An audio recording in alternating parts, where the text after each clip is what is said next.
बिस्मिल्लाहिर्रहमानिर्रहीम। अस्सलाम वालेकुम नाज़रीन। कुर्बानी करने का फौत हो जाना कैसा है? कुर्बानी करने वाला कुर्बानी से पहले इंतकाल कर जाए तो कुर्बानी का जानवर तरका में शामिल होकर बुरसा का हक हो जाएगा और बुरसा में तकसीम होगा।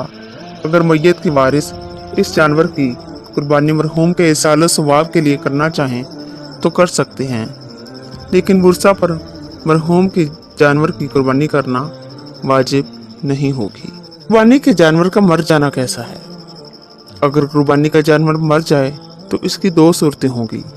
सूरत नंबर 1, अगर जानवर वाला मालदार है यानी इस पर कुर्बानी वाजिब थी तो इस पर जानवर के मरने के बाद दूसरा जानवर खरीद कर कुर्बानी करना वाजिब है।